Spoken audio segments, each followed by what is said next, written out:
Auckland, the Hauraki Gulf. Seen here on the chart, just north of Auckland is the Mahurangi, and that's where we had the regatta, just up here.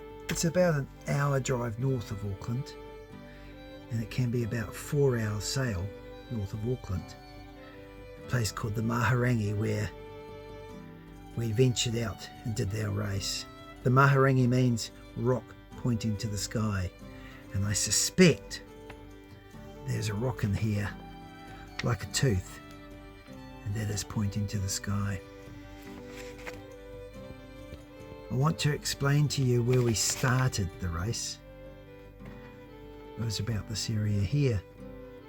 We came out around this island called Saddle Island, and they tacked up to a top mark just here, came back down with the breeze and around this little peninsula up to another top mark up here, and then broad reached all the way back down to here to the finish line.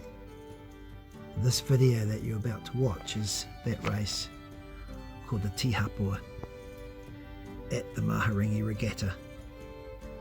Wow, it was a great time.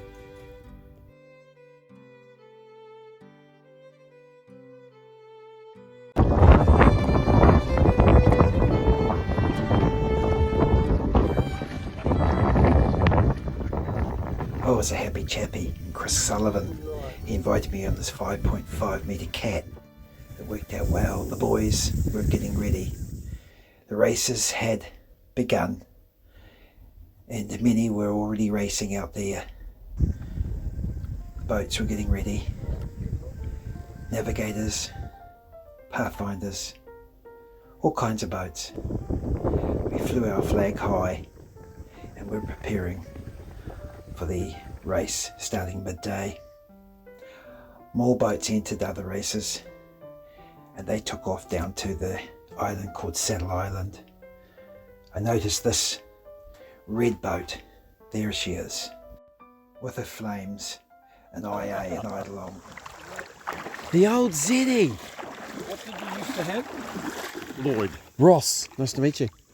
Oh, you must be Ross Barnett. Yes. Not a Zeddy, an Eidolon, an IA, designed for Wellington windy conditions.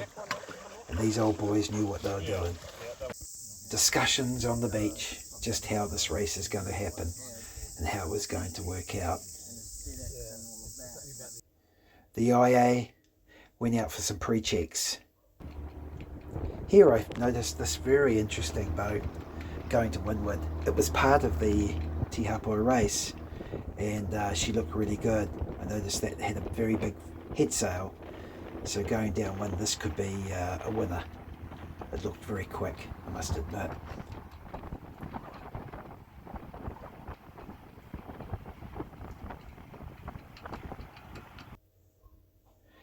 And then the dinghies arrived, all getting ready for the start. 12 noon. The navvy was ready, smaller boats were ready, and we were all ready to begin. It was a great feeling. The Pathfinder scooted past.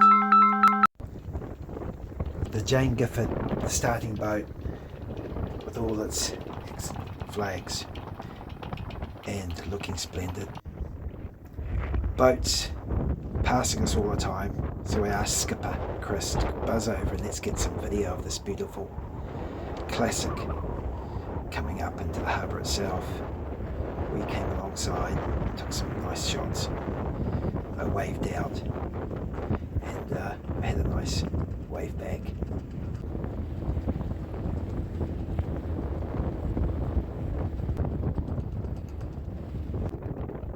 And the wind was just slightly getting a bit more, we noticed. In fact, it got up to 20 knots, maybe a little bit more than 20 knots. So the breeze was up. The race was about to begin. These frostbites were buzzing around us, right next to the Jane Gifford, ready for their race, which was 15 minutes after the Tihapua race. These gun sailors really knew their sailing skills. The Pathfinder, my favourite. I must admit I did cheer for the Pathfinder. Looking really promising.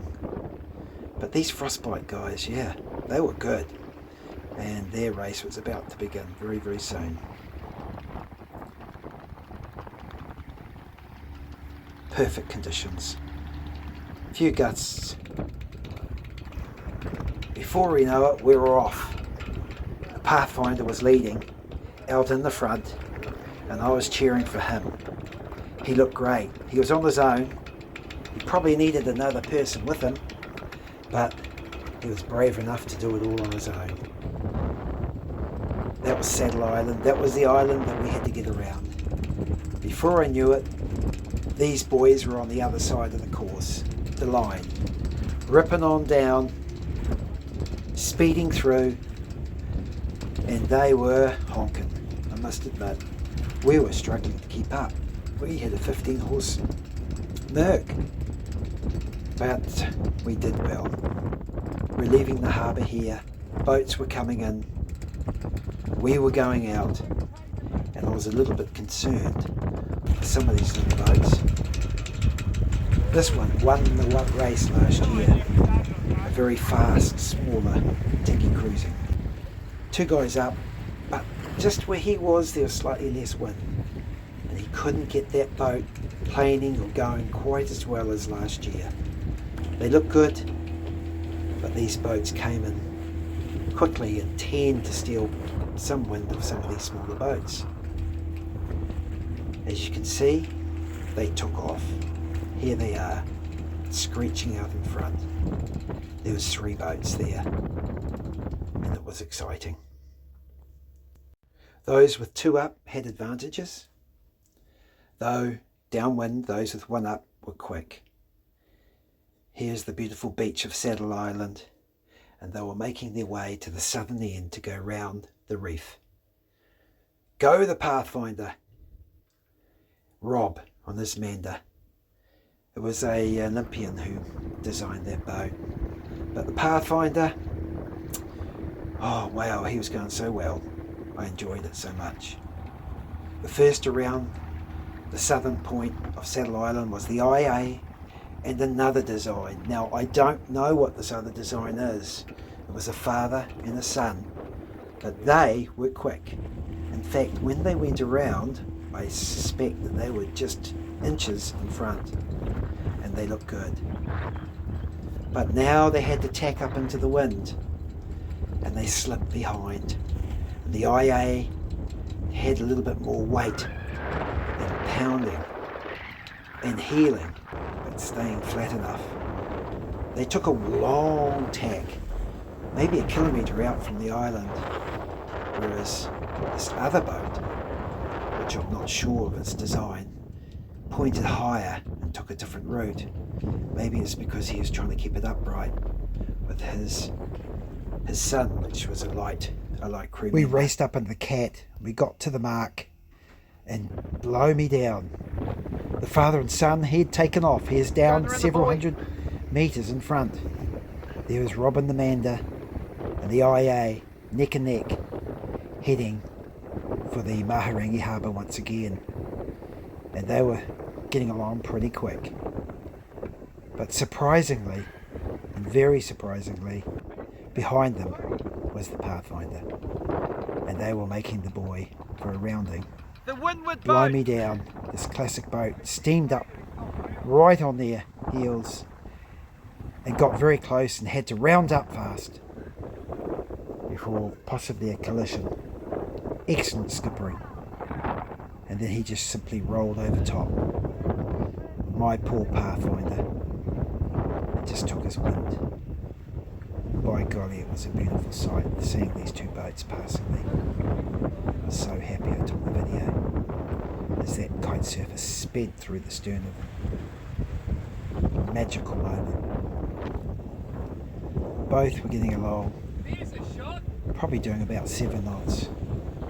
But now, the Pathfinder had to slow because the wind had gone.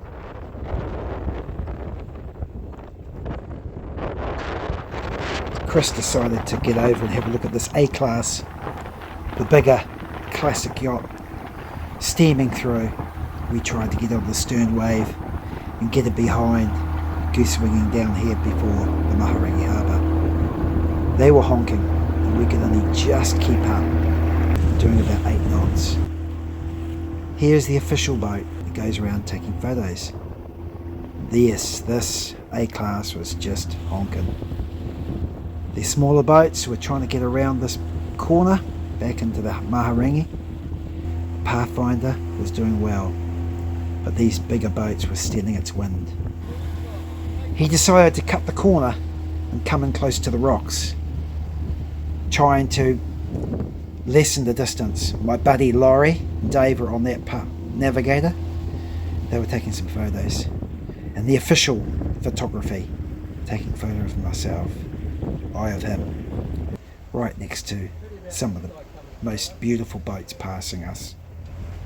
Pathfinder slowly gets around the corner, and I thought that was it for the Pathfinder. The others had gone ahead 200 or 300 metres. It was a sight to behold. So I just concentrated on the video, watching these majestic boats ploughing the water up into the Mahurangi. The others were way up, getting gusts, heeling. It was a sight, a great place to be. But then all of a sudden, at the top mark, we do have a capsize. The leading boat's just gone over. We've just gone around the mark here. Mark, and he's over. The leading boat, he's over. Whoa! He was doing so well. He's over. And I'm afraid, here come the other guys. They're coming up now. They're right behind you. couldn't believe it. The father and son in the water. They had to be rescued. And the others were steaming up from behind, along with all the classic yachts. It was mayhem on the point.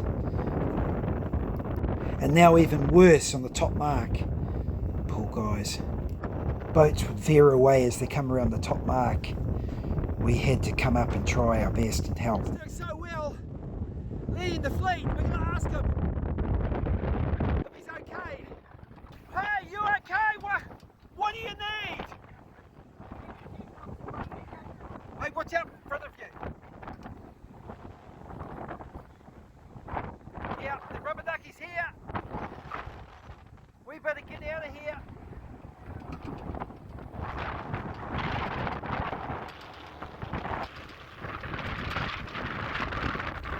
Boats were rounding, we were in the way, and we had to skedaddle.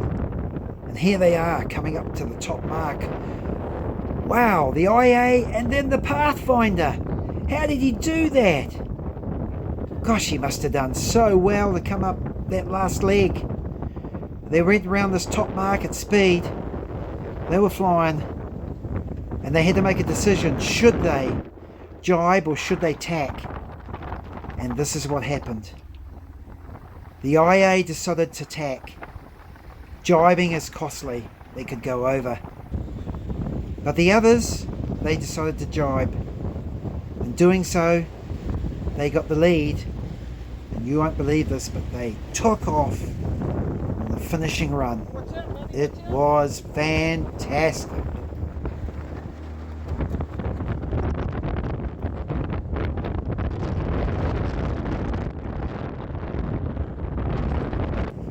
The IA was chasing the others, we were chasing the IA, and it was the first to the finish line. And man oh man, it became an exciting race. I felt so sorry for the father and son. They were leading, but now their race was over. We've got the Aotearoa, we've got Rob's boat, and we've got the Pathfinder.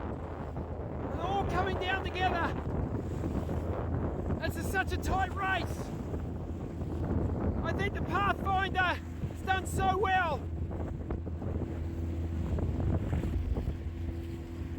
We got the Aotearoa and the Pathfinder's right there. Oh, the Aotearoa's planing. Doing so well. Come on! Oh, the Pathfinder could not stay on the plane, but riding the swells. He tried. Right behind him was Rob on this very fast Manda. And they did so well as well. The Pathfinder just held him off, only just. And as we looked down in the far reach of this finishing line, I could see the IA streaking out, planing the whole time. There's no way it could be caught. And there she was. I videoed some beautiful moments of boats coming up, passing us. The sunlight. It was a stunning day. I'm so happy to be there.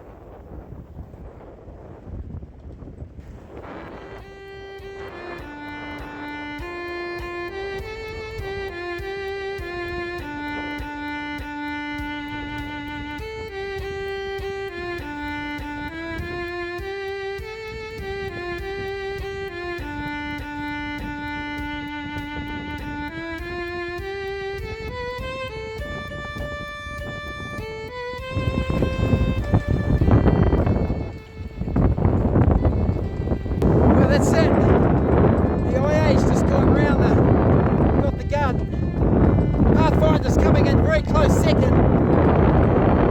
And wow, it's been the race of a lifetime.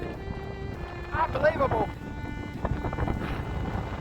Wow, was this exciting? I'll tell you that. Awesome. My skipper, Chris Sullivan, was brilliant. He got me around the track. No incidents. It was great. Well done, Chris. You're a great skipper. I'm a good floater. You've gone right around the whole island and back. I'll let you shake your hand on that. Well done. And we've only even come close to hitting a boat twice. Wow, that was action. Very well done. There she is, the 5.5 Cat Cola. It's a magic boat. You can go anywhere, sail anywhere. It's not slow, but very, very seaworthy.